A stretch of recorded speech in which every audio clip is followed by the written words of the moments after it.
Seorang warga Gampong Luk Bengkuang, Kecamatan Tapak Tuan, Kabupaten Aceh Selatan, Ishak, umur 59 tahun, sudah belasan tahun belum menikmati terangnya cahaya lampu listrik di rumahnya malam hari.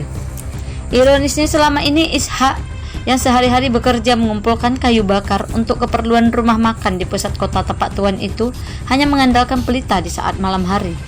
Ishak mengatakan, kalau di malam hari anak-anak yang masih sekolah belajar di rumah hanya dengan cahaya pelita.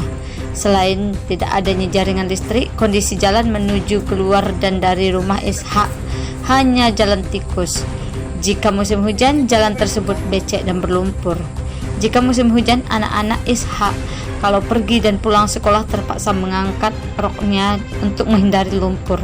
Atas kondisi tersebut, ia berharap kepada pihak terkait agar membuat jaringan listrik ke rumahnya yang berjarak 500 meter dari rumah warga lainnya. Yang kedua, akses jalan yang paling agak sulit.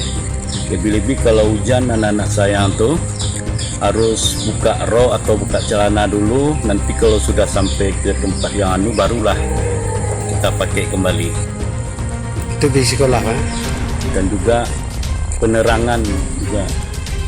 Selama saya tinggal ini udah 4 tahun cuma memakai lampu minyak.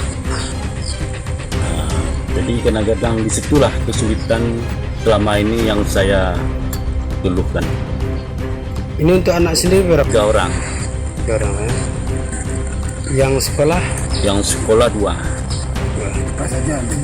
Inilah kadang-kadang lebih-lebih hujannya kan, sulit untuk jalan untuk ke bawah lah, sulit. Ini Bapak sehari-hari? Saya bekerja sebagai petani dan juga mengumpulkan kayu bakar untuk keperluan warung. Ini untuk bantuan pernah bedah rumah, waktu itu sudah 4 tahun yang lalu dari Baitul Mal. Tapi masih banyak, kita lihat ya masih banyak kurangnya lah gitu. Waktu itu namanya keluarga besar ya kan, satu rumah kan sulit. Lebih-lebih kita punya istri orang luar ya kan, kadang-kadang perasaan nggak enak ya kan, tak ada yang tersinggung apa.